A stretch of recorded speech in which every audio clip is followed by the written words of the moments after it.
Now, remember we spoke yesterday about the 6 signs of being in the hermit phase, which you and I are going to go in and out of for the remainder of our lives. Let's just get that as a fact. We know that will happen. So we spoke about the 3 negative ones yesterday, about how, we just don't want to be around people. We've lost an interest in anything that's really mundane and society-fied. We're not feeling that. But the 3 positive things that we do in hermit phase is we have a massive spiritual appetite for discovery, inner discovery.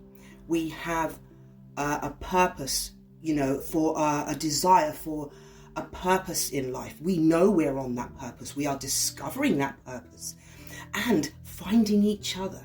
Just like I found you and you found me.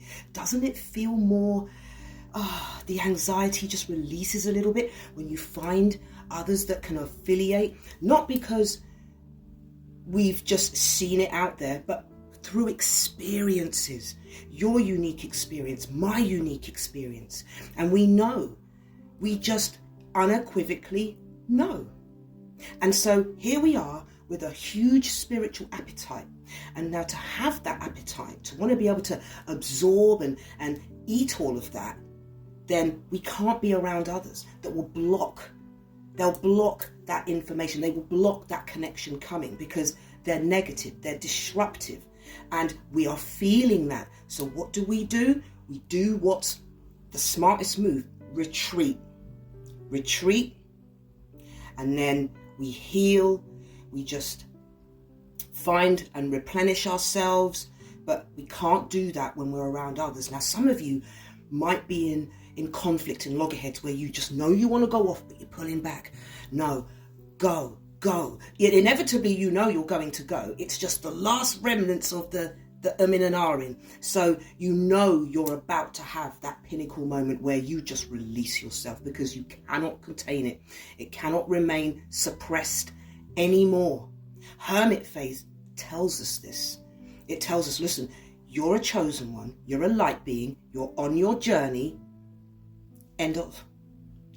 You are on that journey. So your spiritual appetite has just gone off the roof.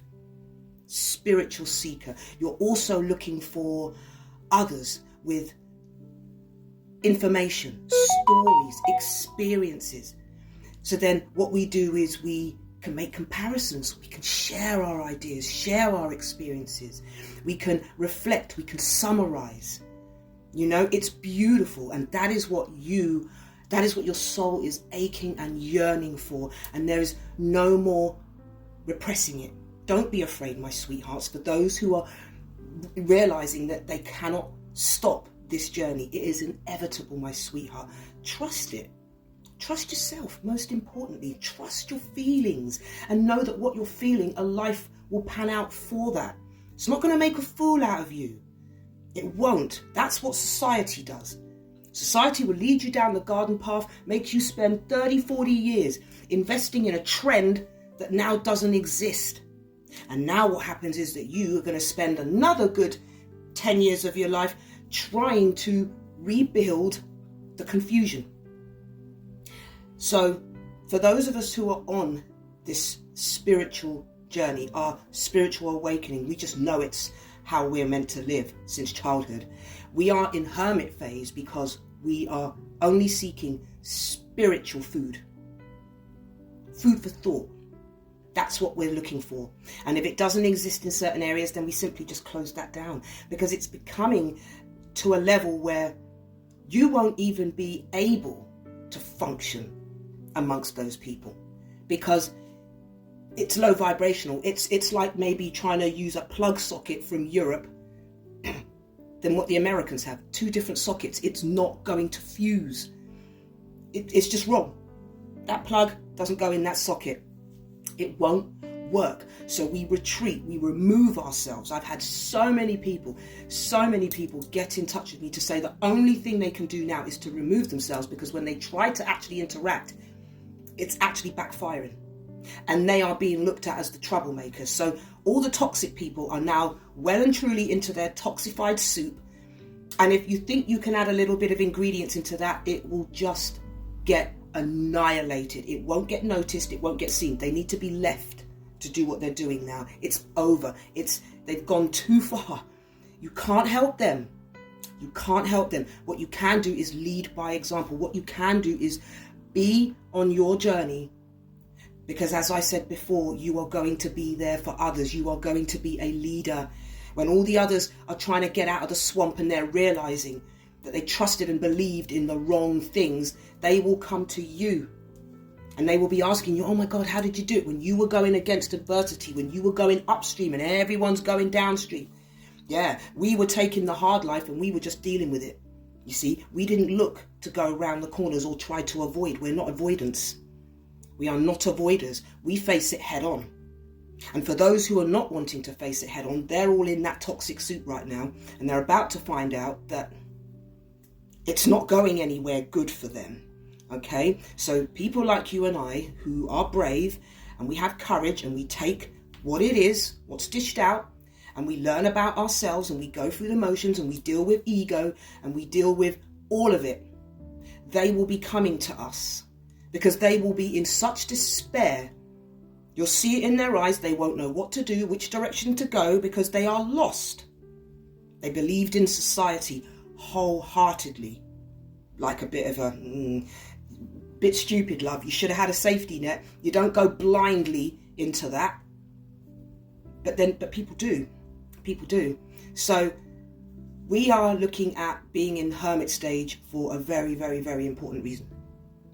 I can't say that there's worth doing anything out there or mixing with anything that's going on right now. You will just get sucked up into it and you won't be noticed, because they are fueling that and they are also protecting that. Remember, that's the only world they know, and they will fight with their life for it, even though it's killing them. Listen to what I'm saying. It's killing them, but they will fight you on it. They will fight to keep it because it's all they know.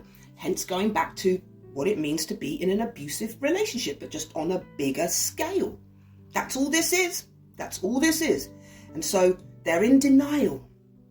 So when someone is in denial, they become dangerous. And people that deal with truth cannot be around people that deal with lies. End of. It's their arena. So you will get just flattened because they are frightened, which makes them more desperate, makes them dangerous, okay? Because they are running away from themselves inevitably. That's what they're running away from. And for some people, if you was to take away what society does, which fills up their day with all these tasks, they won't know what to do because they are left with then only their mind and the mirror. And some people cannot handle life without having it filled with things to do, because they themselves wouldn't know what to do. Now, going on a holiday, that's different. That's different. But if I said to someone, I'm going to take all of that away from you, and I want you to sit with just yourself. Sit with just yourself. They'll scream. They will look to get out of their own frigging body. They cannot handle it. They don't know themselves without the job, without the career, without the family, without the narrative to go by. They don't have a narrative of their own. So what we're saying is, there are some people who write novels, write books, write stories, and there'll be people that read them. They're people that read them. They don't have it in them to make up a life, to create a life at all. It has to be spoon-fed. And because that's happening, you and I, we have to just retreat. We just have to retreat right now, and that is the best thing to do. So, spiritual appetite, take it all in, my darlings. A desire to find your purpose, yes, you're already on it. And finding and seeking out others.